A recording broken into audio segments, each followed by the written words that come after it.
La Cour constitutionnelle, par la voix de sa présidente, s'est évertuée hier à essayer d'expliquer les raisons pour lesquelles elle a pris sa dernière décision sur le transfert de certaines compétences au vice-président de la République. Elle a essayé, bien entendu, sans convaincre. Parce qu'aujourd'hui, la question est, en transférant au vice-président de la République la capacité de convoquer et de présider le Conseil des ministres, donner justement au président de la République une autorisation spéciale, alors que seul le président de la République peut donner par habilitation expresse l'autorité au vice-président de convoquer et de présider le Conseil des ministres. Cela nous pose un problème de responsabilité. Parce que lorsque le président de la République donne par habilitation expresse autorité au vice-président de le faire, le président de la République le fait de par la responsabilité qu'il a devant le peuple. Mais la Cour constitutionnelle, elle, n'a aucune responsabilité devant le peuple parce qu'elle est nommée par des autorités, du moins des autorités institutionnelles que sont le président du Sénat, le président de l'Assemblée nationale. Aujourd'hui, le faisant, la Cour a complètement travesti, n'est-ce pas, l'esprit et la lettre de la Constitution de la République gabonaise. Ce problème posé induit aussi un autre problème dans la décision de la Cour constitutionnelle. Chacun aura pu effectivement se rendre compte qu'elle donne la possibilité au Premier ministre ou à un tiers des membres du gouvernement de pouvoir la saisir afin qu'elle autorise le vice-président ou le Premier ministre à prendre des actes dans le cadre de la gestion des pouvoirs publics.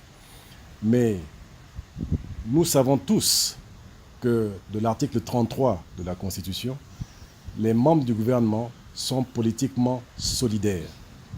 En donnant la possibilité à un tiers des membres du gouvernement de pouvoir la saisir, c'est qu'elle atteint directement l'autorité même du Premier ministre au sein de son gouvernement. Ce qui voudrait dire, de manière simple, que si 3 ou 4 ministres du gouvernement ne sont pas d'accord avec le Premier ministre, ils pourraient tranquillement aller à la Cour constitutionnelle, saisir la Cour constitutionnelle pour que celle-là puisse effectivement donner autorité, soit au vice-président, soit au Premier ministre, de faire quelque chose.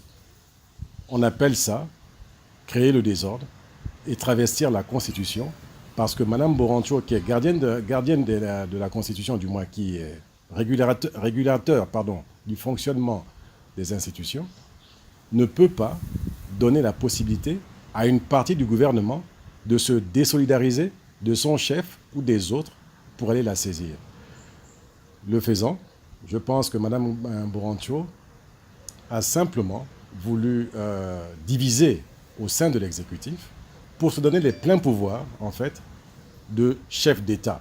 Parce que c'est elle qui, par les décisions qu'elle devrait être amenée à prendre, peut donner autorité soit au vice-président, soit au Premier ministre de prendre tel ou tel acte sur saisine, bien entendu, soit du Premier ministre, soit d'un tiers des membres du gouvernement. C'est une situation qui est difficile à comprendre. Si tant est que Mme Borancho et la Cour constitutionnelle ont voulu régler un problème, elles n'ont fait effectivement que l'exacerber, elles n'ont fait effectivement que créer un peu plus la tension dans l'opinion publique nationale. Et je pense que le plus simple aujourd'hui pour Mme Borancho et la Cour constitutionnelle, et surtout pour le gouvernement, c'est que M. le Premier ministre, qui a saisi la Cour constitutionnelle, aurait dû effectivement se concerter avec les médecins qui traitent le chef de l'État, aurait dû se rendre à Riyad pour effectivement se rendre compte que le président de la République était temporairement ou définitivement indisponible. Sur la base de quoi, alors que le porte-parole de la présidence de la République nous a dit que le chef de l'État exerçait normalement ses fonctions, donc sur la base de quoi le Premier ministre est allé saisir la Cour constitutionnelle pour constater l'indisponibilité temporaire du chef de l'État.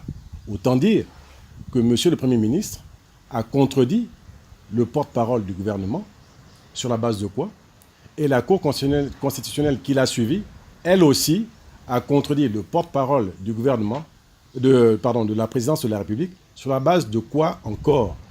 Donc je pense qu'il y a un devoir de vérité que ces institutions, le gouvernement et la Cour constitutionnelle, doivent avoir pour le peuple gabonais, pour le respect du peuple gabonais, et que le Premier ministre aille effectivement se rendre compte de la situation réelle de l'état de santé du chef de l'État, et puis revenir et nous dire clairement, j'ai vu, j'ai parlé avec les médecins, et voilà le bilan de santé du chef de l'État, il est temporairement disponible ou définitivement disponible, auquel cas la vacance doit être déclarée le plus rapidement possible pour éviter toute incertitude à la tête de l'État.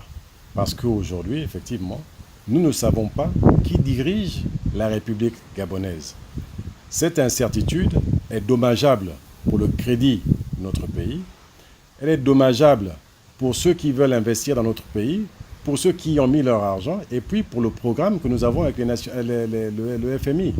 Donc il nous faut effectivement plus rassurer du moins nos partenaires, rassurer le peuple gabonais, et puis que la vacance se mette en place, et ensuite tout se déroulera dans le cadre de cette vacance.